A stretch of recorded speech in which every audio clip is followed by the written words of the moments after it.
ప్రేమగల తండ్రి, పరిశుద్ధుడు అయిన మా దేవ, యేసుక్రీస్తు ప్రభు వారి సర్వశక్తి కలిగిన నామమున ఈ సమయమున మీ సన్నిధిలో తగ్గించుకుంటున్నాము. ప్రభా, మిమ్మల్ని ఆరాధించి మిమ్మల్ని మహింపరుస్తుంటున్నాము. మీ కృపను బట్టి మా ఆయుష్కాలమును పొడిగించినారు. దేవా, ఈ సాయంకాల సమయంలో మీ సన్నిధిలో బైబిల్ ధ్యానం కొరకై ప్రభా మమ్మల్ని నడిపించినందుకే మీకు వందనాలు. ఈ సమయమున పాడే పాటలు, ధ్యానించే మాటను కూడా మీరు ఆశీర్వదించండి. ప్రభా, మీ యొక్క పరలోక గౌరవ సింహాసనం నుంచి మీ యొక్క మెల్లని స్వరాన్ని వినిపించండి. ప్రభా, మరి మీ యొక్క మాటలను మా హృదయములో ప్రభా దాచుకున్నటకు మీరు సహాయపడండి. వినగలిగే చెవులు, గ్రహించే హృదయమును మీరు మాకు అనుగ్రహించండి. ఎవరైతే మీ ప్రజలు ఈ యొక్క వాక్యాన్ని వింటున్నారో వారందరిని కూడా మీరు దీవించమని ప్రభా, మా సమయం అంతా మీ కృపగల హస్తాలకు అప్పగించుకుంటూ మీ ఆత్మ సహాయంను కోరుకుంటూ మీ రక్త ప్రోక్షణ కిందికి తెచ్చుకుంటూ యేసుక్రీస్తు ప్రభువారి పరిశుద్ధమైన నామమున ప్రార్థించి వేడుకొనుచుంటున్నాం తండ్రి, ఆమేన్. ప్రియులారా, ఈ సమయమున సియోన్ పాట పుస్తకములో 209 పాత పుస్తకములో 180వ పాట. 209 పాత పుస్తకములో 180. ఈ పాటను పల్లవి, మొదటి 2 శరణాలు, ఆ తర్వాత ఆఖరి శరణము మనం పాడుకుందామండి. 209 పాత సంఖ్య 180. స్తుతింతుము స్తోత్రింతుము పావనుడగుమా పరమా తండ్రిని స్తుతింతుము. నీ నామము రుజువాయే నీ ప్రజలలో దేవా, నీ నామము రుజువాయే నీ ప్రజలలో దేవా. వర్ణింపా మాతరమా, వర్ణింపా మాతరమా, మహిమా గలిగిన నీ నామమును స్తుతింతుము స్తోత్రింతుము పావనుడగుమా పరమా తండ్రిని స్తుతింతుము. మా ప్రభువా, మా కొరకై సిలువలో సమసితివి. మా ప్రభువా, మా కొరకై సిలువలో సమసితివి. మాధు రక్షణ కొరకై, మాధు రక్షణ కొరకై రక్తమును కాచిన రక్షకుడా స్తుతింతుము స్తోత్రింతుము పావనుడగుమా పరమా తండ్రిని స్తుతింతుము. ఎల్లరిలో జీవజలం కొల్లగా పారునట్లు, ఎల్లరిలో జీవజలం కొల్లగా పారునట్లు, జీవంబు నీచితివి, జీవంబు నీచితివి. జీవాధిపతి హల్లెలూయా స్తుతింతుము స్తోత్రింతుము పావనుడగుమా పరమా తండ్రిని స్తుతింతుము.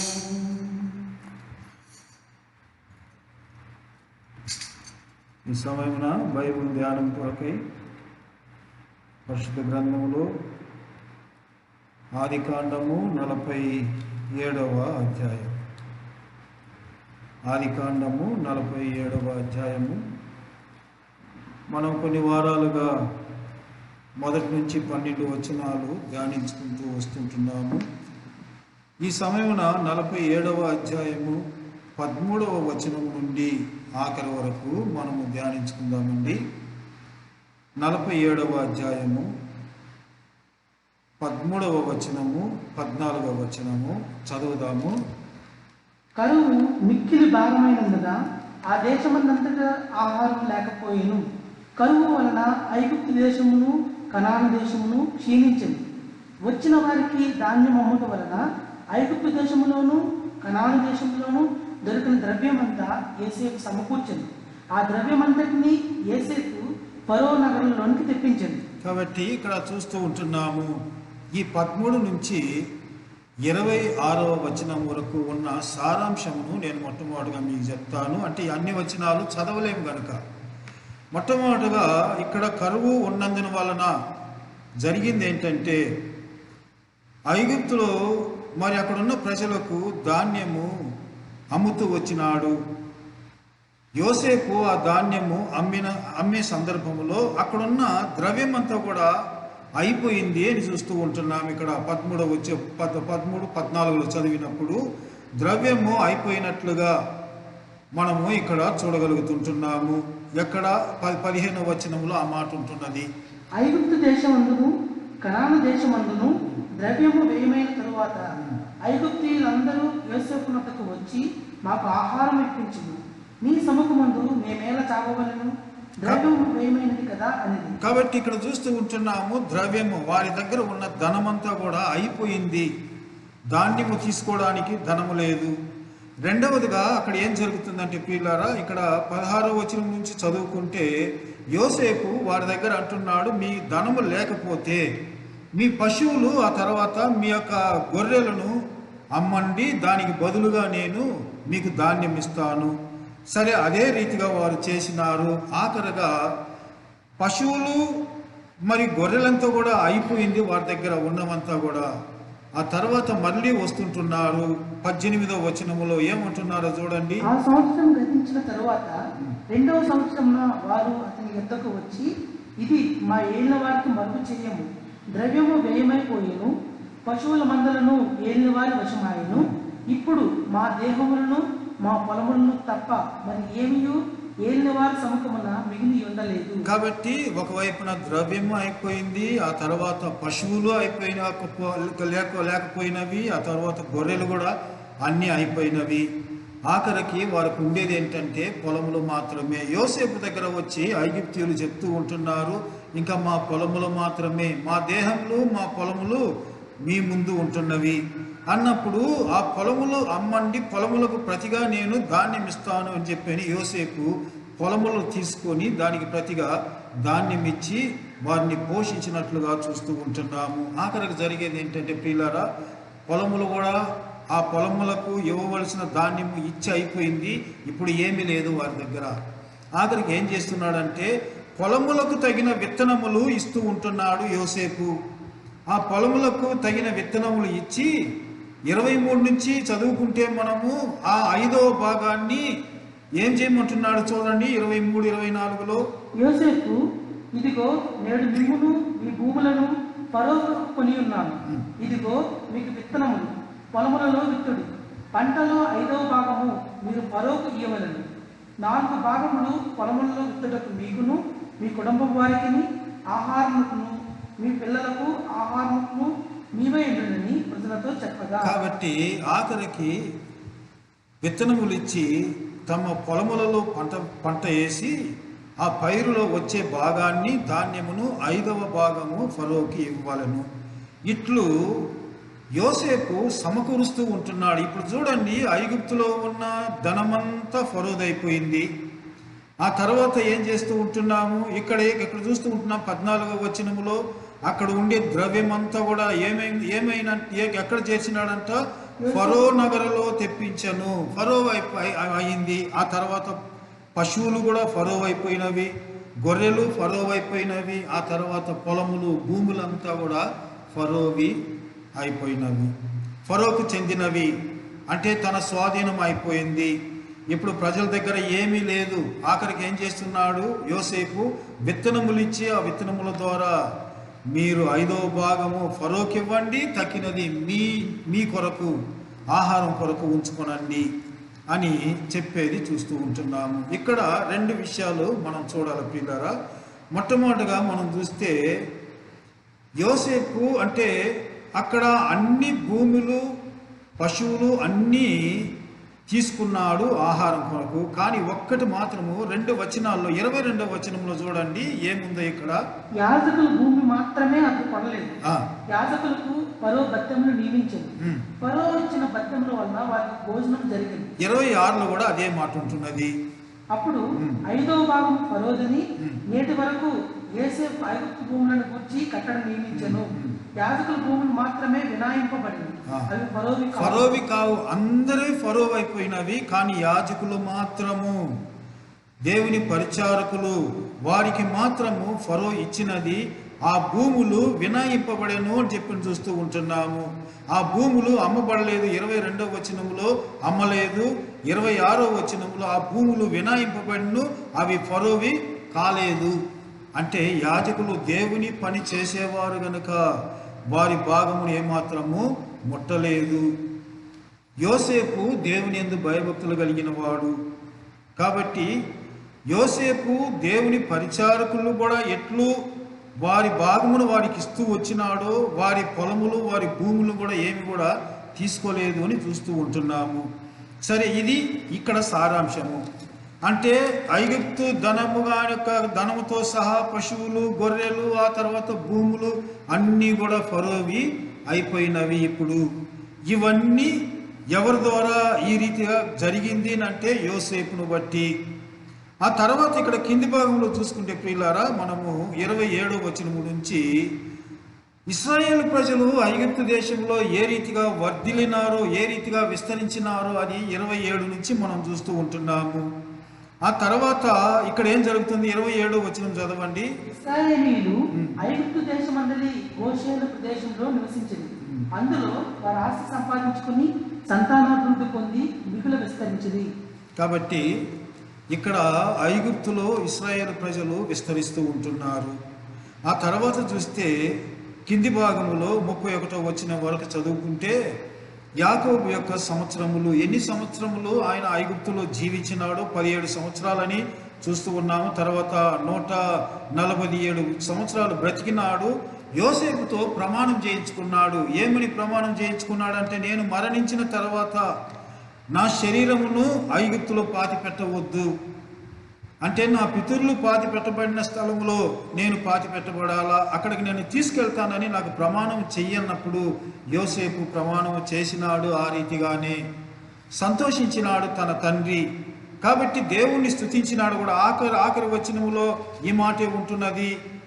31వ వచనములో, అందుకతడు అప్పుడు ఇశ్రాయేలు తన మంచపు తలాపి మీద వంగి దేవునికి నమస్కారం చేసింది. కాబట్టి సంతోషించినాడు, దేవుని స్తుతించినాడు. ప్రభువా, మరి నా కోరిక నేను ఇక్కడ ఉండకూడదు, నా పితరులతో కూడా నేను పండుకోవాలా అనే దాన్ని నెరవేర్చుటకు నా కుమారుణ్ణి నువ్వు ఇక్కడ ఉంచినావు అని చెప్పని దేవుణ్ణి స్తుతించేది చూస్తుంటున్నాము. సరే, ఇప్పుడు చూడండి ఇక్కడ జరిగిన కార్యమంతా. అంటే ఐగుప్తు దేశంలో కరువు రాబోతూ ఉంటున్నది. 7 సంవత్సరముల కరువు రాబోతూ ఉంటున్నది. ఆ 7 సంవత్సరముల కరువులో ఏమి చెయ్యాలో, 7 సంవత్సరములు మంచి పంట వస్తుంది, ఆ తర్వాత 7 సంవత్సరములు చాలా భయంకరమైన కరువు రాబోతుంది అని యోసేపు ఫరోతో చెప్పినప్పుడు దానికి తగిన వ్యక్తి పరిపాలకుడిని నియమించమని అన్నప్పుడు ఆ పరిపాలకుడు దానికి తగిన వ్యక్తి నీవే అని యోసేపును ఫరో నియమిస్తూ ఉంటున్నాడు అధికారిగా. కాబట్టి చూడండి ప్రియులారా, ఇది యోసేపుకు దేవుడు ద్వారా ఇవ్వబడిన జ్ఞానము. అంటే ఇంత జ్ఞానము రాటకు కారణం ఏంటి? యోసేపుకు ఇంత జ్ఞానము కలుగుటకు కారణం ఏంటి?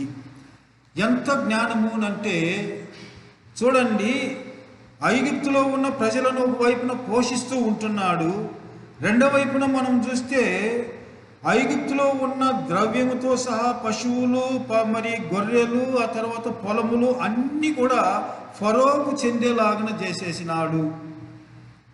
ఎంత ఎంత జ్ఞానము చూడండి. అందరిని పోషించినాడు ఒకవైపున.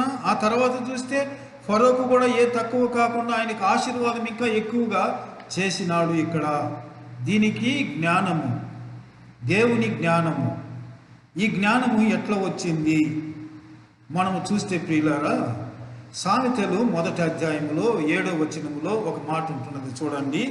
సామెతలు 1వ అధ్యాయము 7వ వచనములో ఈ జ్ఞానం ఎట్లా వస్తుంది అని చెప్పని, యెహోవా యందు భయభక్తులు కలిగి ఉండుట తెలివికి మూలము, మూర్ఖులు జ్ఞానమును ఉపదేశమును తిరస్కరించుదురు. చూడండి, ఎప్పుడు జ్ఞానం ఎక్కడి నుంచి వస్తుంది, ఎప్పుడు వస్తుంది అంటే యెహోవా యందు భయభక్తులు కలిగి ఉండుటను బట్టి. యోసేపు తన సహోదరులను చూసి అన్నాడు, నేను దేవునికి భయపడువాడను. తర్వాత యోసేపును ఐగుప్తులకు తీసుకెళ్ళిన తర్వాత మనం ధ్యానించుకుంటూ వచ్చినాము. యోసేపుతో దేవుడు ఉన్నాడు గనుక, యెహోవా యోసేపుతో కూడా ఉండెను గనుక అతడు చేసిందంతా ఆశీర్వాదిస్తూ వచ్చినాడు. అతడు చేసిన పని అంతా సఫలం చేసినాడు. ఆఖరికి చెరసాల్లో కూడా యోసేపును అక్కడ ఉన్నత స్థాయిలో ఉంచినాడు. అక్కడ నుంచి ఆఖరికి ఆయన రాజ్య పరిపాలనకు తీసుకుని వస్తూ ఉంటున్నాడు. దేవుడు అనుగ్రహించిన జ్ఞానము ప్రియులారా ఇది. ఈ జ్ఞానము యెహోవా యందు భయభక్తులు కలిగి ఉన్నాడు గనుక యోసేపునకు అది వచ్చినట్లుగా చూస్తూ ఉంటున్నాము. ఇదే మాటను చూడండి, సామెతలు 9వ అధ్యాయము 10వ వచనములో కూడా మనం చదువుతూ ఉంటున్నాము.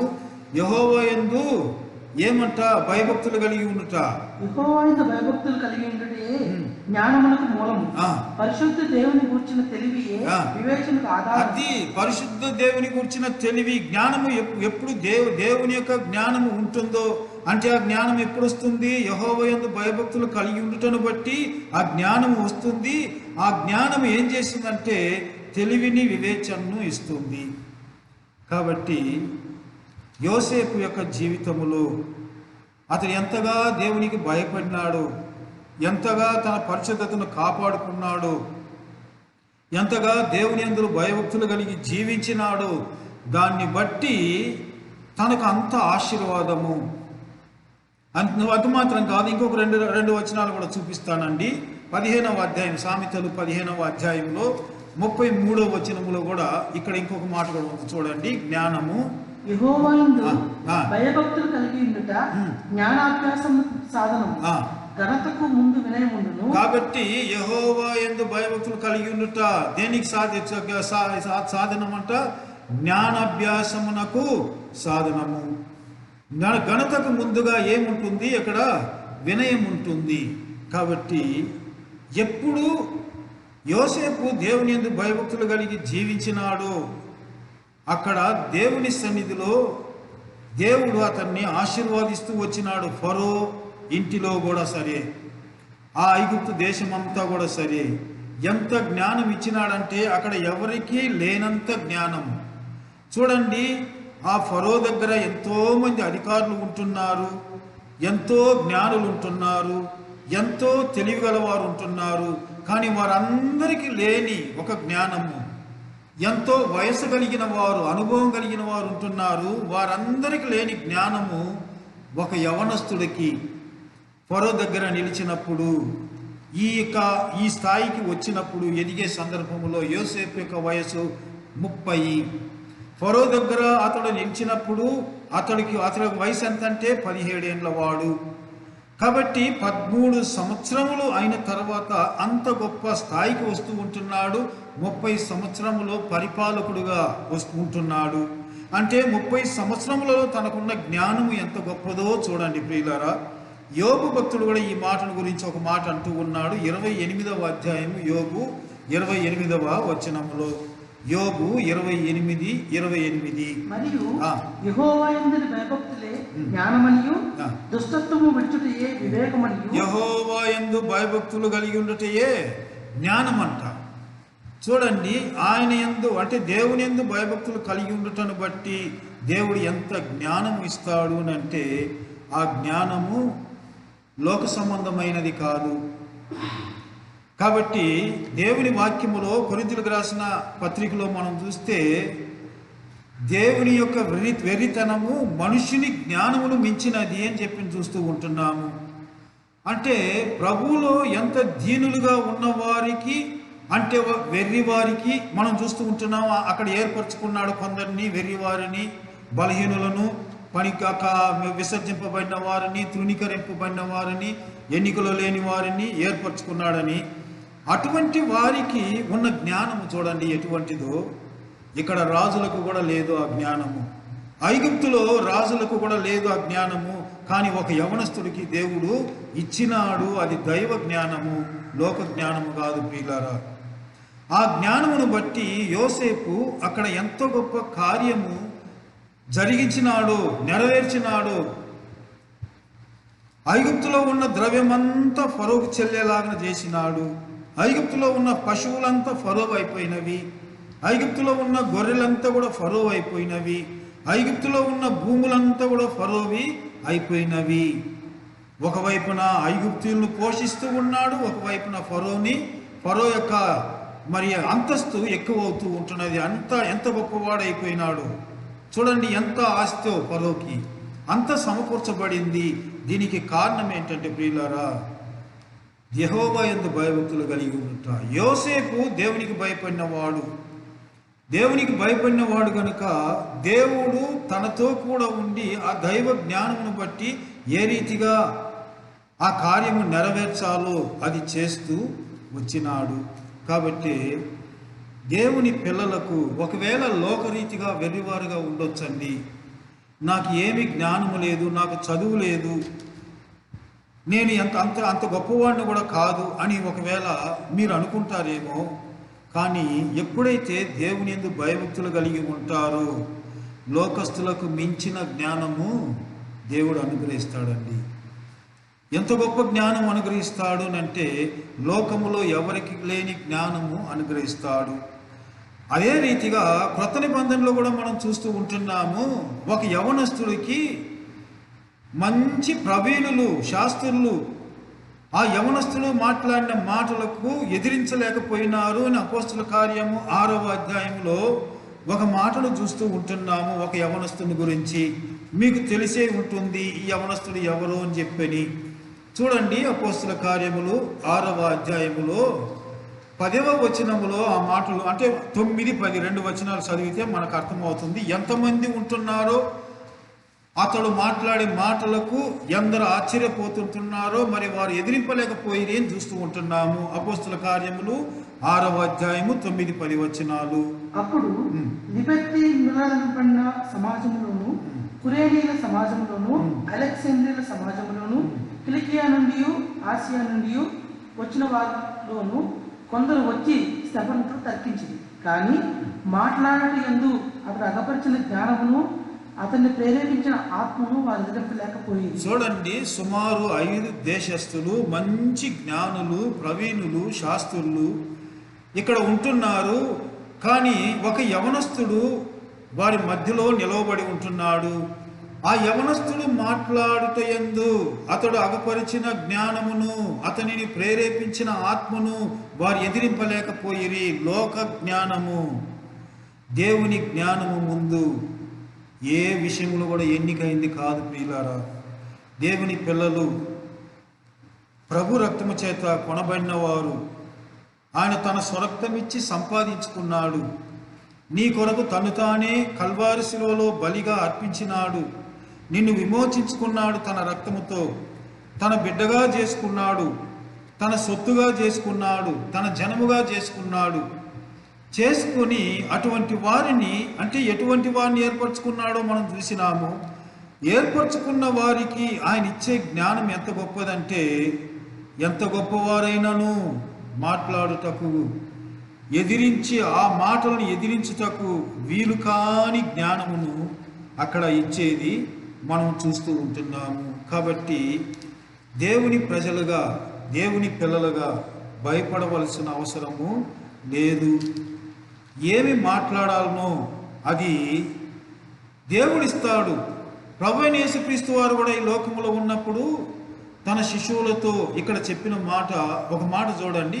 లూకా సువార్త 21వ అధ్యాయము 15వ వచనము. లూకా సువార్త 21వ అధ్యాయము 15వ వచనము. మీ విరోధులందరూ ఎదురాడుటకును కాదునటకును వీరు కాని వాక్కును జ్ఞానమును నేను మీకు అనుగ్రహించును. చూడండి, విరోధులకు ఏం కాదంట, విరోధులందరూ ఎదురాడుటకును కాదనుటకును వీలు కాని వాక్కును జ్ఞానమును నేను మీకు అనుగ్రహిస్తాను. కాబట్టి దేవుని పిల్లలకు దేవుని జ్ఞానము అనుగ్రహించబడుతుందండి. ఒకవేళ కొన్ని సందర్భాల్లో శత్రువులు మీ మీదికి వచ్చినప్పుడు వారు ఏమేమో మాట్లాడవచ్చు, కానీ వారు మాట్లాడిన మాటలన్నిటికీ మీరు ఒక్క మాట మాట్లాడినప్పుడు ఆ మాటను ఎదిరించలేకపోతారు. కారణం ఏంటంటే అది లోక జ్ఞానము, దేవుడు నీకిచ్చింది దైవ జ్ఞానము. వీలు కాని వాకును జ్ఞానమును నేను మీకు అనుగ్రహిస్తాను, దేవుడు అనుగ్రహిస్తాడంట. కాబట్టి ఆ జ్ఞానము పొందుకున్నప్పుడే యోసేపు వలె మనము కూడా అంత జ్ఞానముగా ప్రవర్తించగలము. కాబట్టి మొట్టమొదటగా యోసేపుకు ఈ జ్ఞానము కలుగుటకు కారణం ఏంటి అన్నప్పుడు అతడు యెహోవా యందు భయభక్తులు కలిగిన వాడు. యెహోవా యందు భయభక్తులు కలిగినాడు గనుక తనకు దేవుడు అంత గొప్ప జ్ఞానం ఇచ్చినాడు. అంత మాత్రం కాదు ప్రియులారా, యెహోవా యందు భయభక్తులు కలిగినప్పుడు కేవలము జ్ఞానం మాత్రం కాదు, కానీ ఇంకా ఒక విషయం జరుగుతుంది. 147వ కీర్తన 147వ కీర్తన. ఇక్కడ చూడండి, యెహోవా యందు భయభక్తులు గల వారిని ఆయన ఏం చేస్తాడో వారి పట్ల 47:11. తన యందు భయభక్తులు గల వారి యందు తన కృప కొరకు కనిపెట్టు వారి యందు యెహోవా ఆనందించువాడు. చూడండి, ఆనందిస్తాడంట. ఎప్పుడు ఆయన యందు భయభక్తులు కలిగి ఉన్నప్పుడు ఆయన ఆనందించి ఏం చేస్తాడంటే వాక్కును జ్ఞానమును నీకు ఇచ్చేస్తాడు. కారణం ఏంటి? యెహోవా యందు భయభక్తులు కలిగి ఉండుట జ్ఞానమునకు మూలము. సరే, ఆనందిస్తాడు. తర్వాత ఏం చేస్తాడు? యెహోవా యందు భయభక్తులు కలిగి ఉన్నప్పుడు 115వ కీర్తన 115వ కీర్తన 13వ వచనము. 117వ కీర్తన 13వ వచనము. పిల్లలనేమి పెద్దలనేమి తన యందు భయభక్తులు గల వారిని యెహోవా ఆశీర్వదించును. చూడండి ప్రియులారా, దేవుడు తన యందు భయభక్తులు గలవారికి జ్ఞానం అనుగ్రహిస్తాడు. ఆ తర్వాత వాక్కు శక్తిని అనుగ్రహిస్తాడు. ఆ తర్వాత వారి పట్ల ఆనందిస్తాడు. అంత మాత్రం కాదు, కానీ వారిని ఆశీర్వదిస్తాడంట. యోసేపును దేవుడు ఆశీర్వదించినాడు. దేవుడు యోసేపును ఆశీర్వదించినాడు గనుక ఐగుప్తు దేశమంతా కూడా యోసేపును బట్టి ఆశీర్వదింపబడింది. తన ప్రజలు ఎక్కడ ఉంటారో అక్కడ దేవుడు ఆశీర్వాదము అనుగ్రహించాలని ఆయన ఉద్దేశము. తన ప్రజలను బట్టి ఆ స్థలమంతా ఆశీర్వాదింపబడాలా, తన ప్రజలను బట్టి ఆ స్థలమంతా కూడా దీవించబడాలా. ఈ రీతిగా మనం పరిశుద్ధ గ్రంథంలో చూసుకున్నప్పుడు ఎందరో భక్తులను బట్టి అక్కడ అనేక రాజ్యములు ఆశీర్వాదింపబడుతూ ఉంటున్నవి. కాబట్టి యోసేపును బట్టి ఇప్పుడు ఐగుప్తు దేశమంతా ఆశీర్వాదింపబడుతూ ఉంటున్నది. జ్ఞానం ఇచ్చినాడు, ఆ తర్వాత ఆశీర్వాదం కూడా ఇచ్చేసినాడు. దీనికి కారణం ఏంటి అంటే యోసేపు యెహోవా యందు భయభక్తులు గలవాడు. ఇది చాలా ప్రాముఖ్యమైనది. ఏదో నేను దేవుని నమ్ముకున్నాను, నేను క్రైస్తవుడిగా పుట్టినాను కాబట్టి మందిరానికి పోతున్నాను, బైబిల్ చదువుతుంటున్నాను, ప్రార్థిస్తున్నాను అని చెప్పని పైకి భక్తి కలిగి ఉంటే మాత్రం చాలదు ప్రియులారా, భయము కావాలా. కనుకనే అపోస్తలుడైన పౌలు ఇక్కడ ఒక మాట అంటూ ఉన్నాడు, పైకి భక్తి కలిగి. తిమోతికి రాసిన 2వ పత్రిక 3వ అధ్యాయము 5వ వచనము. తిమోతికి రాసిన 2వ పత్రిక 3వ అధ్యాయము 5వ వచనము. పైకి భక్తి గల వారి వలె ఉండి దాని శక్తిని ఆశ్రయించిన వారునై ఉండును. ఇట్టి వారికి విముఖుడవై ఉండము. పైకి భక్తి కలిగిన వారై ఉండి దాని శక్తిని ఆచరింపని వారు పేరు పెట్టుకుంటారు క్రైస్తవులు అని చెప్పని. మేము భక్తి గలవారము అని అనుకుంటారు. ఎటువంటి భక్తి అది? పైకి భక్తి, కానీ భయం ఉండదు. ఇక్కడ ఏం చూస్తుంటున్నాము? ఏం అవసరం అంట? యెహోవా యందు ఏం కలిగి ఉండాలా? భయభక్తులు కలిగి ఉండాలా. యెహోవా యందు భయభక్తులు కలిగి ఉండుట, భయము భక్తి రెండు కావాలి ప్రియులారా దేవుని పిల్లలకు. ఊరికి భక్తిని చూపించుకుంటూ నేను క్రైస్తవుని, నేను ఫలానా వాడిని, ఫలానా మందిరానికి వెళ్తుంటున్నాను, ఫలానా కుటుంబంలో జన్మించినాను, మా పూర్వీకులందరూ క్రైస్తవులు అని చెప్పుకుంటే మాత్రము అది ఏమాత్రము పనికిరాదు. అది నువ్వు నిజమైన క్రైస్తవుడిగా ఉంటే, నిజంగా ఆయన రక్తంతో నువ్వు కొనబడి ఉన్నవాడుగా ఉంటే, నిజంగా దేవుని బిడ్డగా నువ్వు మారి ఉంటే, నిజంగా నువ్వు రక్షింపబడి ఉంటే భయము భక్తి రెండు కావాలా. నువ్వు దేవుని యందు భయభక్తులు లేకపోతే దేవుని ఇంటి పట్ల కూడా భయభక్తులు కలిగి ఉండలేవు. మొట్టమొదట అది నేర్చుకోవాలా. దేవుని యందు ఎప్పుడు భయభక్తులు కలిగి ఉంటావో అప్పుడు దేవుని ఇంటి పట్ల కూడా నువ్వు భయభక్తులు కలిగి ఉంటావు. కారణం ఏంటంటే అది ఆయన నివసించే స్థలం కనుక. అప్పుడు దేవుడు నీకు జ్ఞానం ఇస్తాడు. ఎటువంటి జ్ఞానం అంటే లోక సంబంధమైన జ్ఞానం కాదు, అది పర సంబంధమైన జ్ఞానము, ఆత్మీయమైన జ్ఞానము.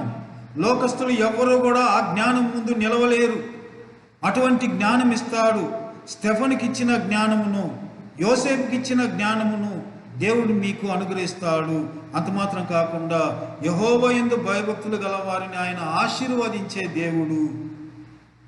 కాబట్టి యోసేపు జీవితంలో ఆశీర్వాదము ఉంటున్నది, రెండవదిగా జ్ఞానం కూడా ఉంటున్నది.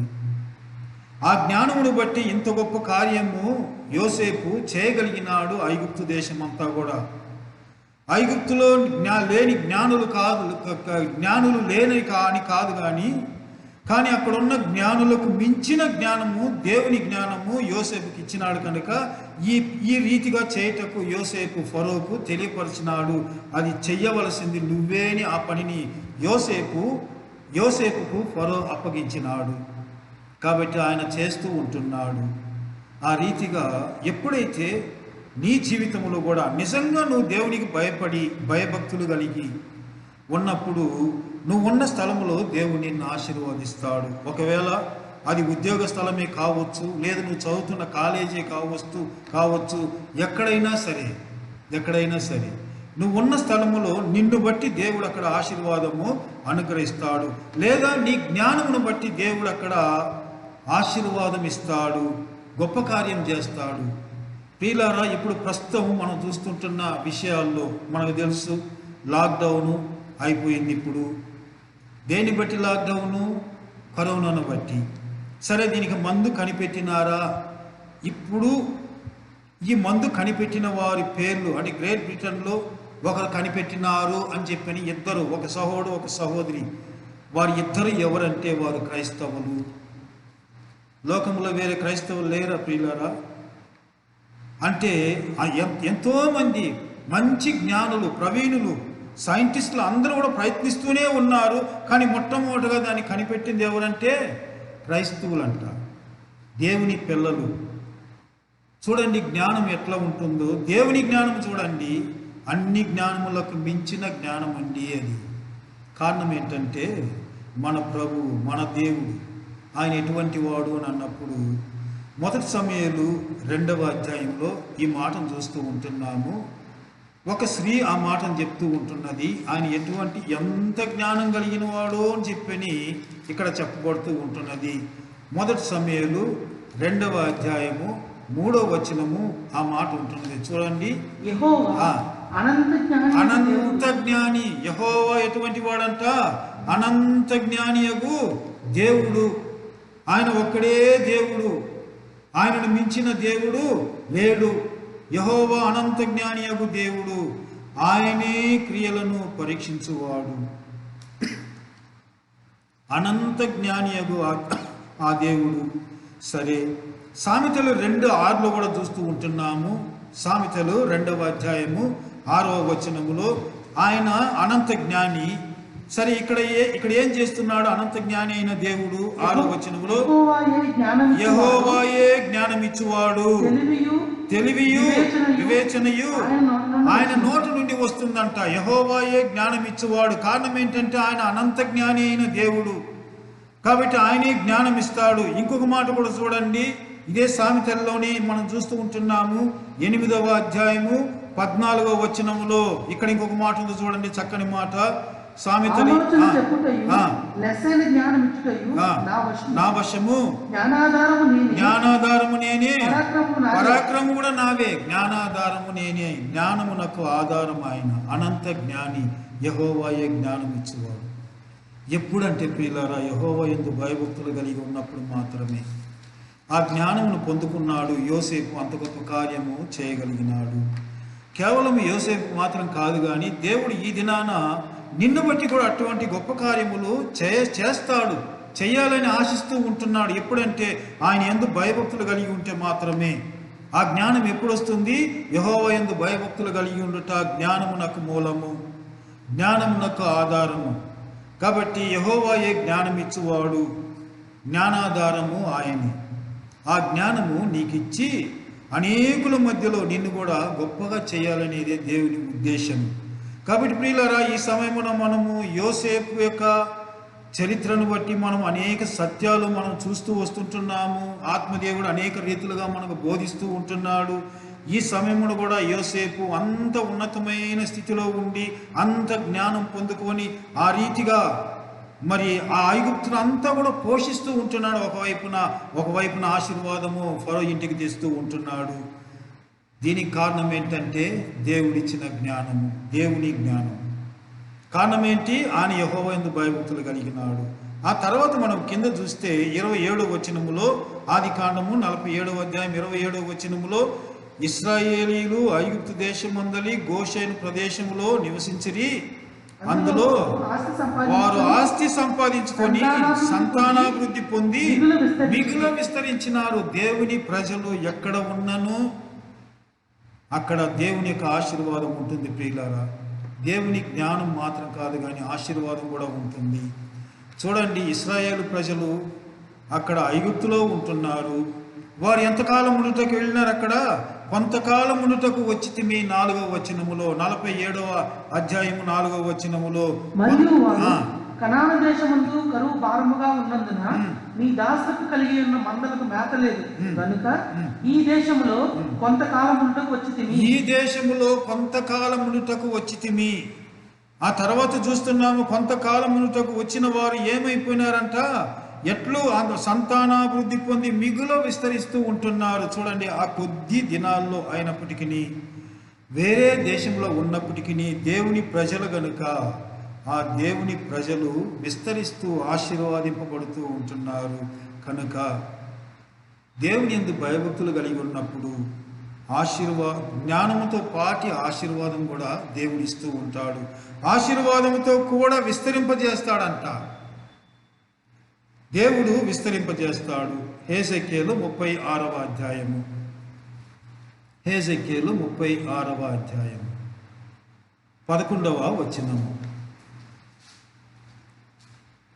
ప్రభువైన యెహోవా సెలవిచ్చినది ఏమనగా, హెజెకియేలు 36:11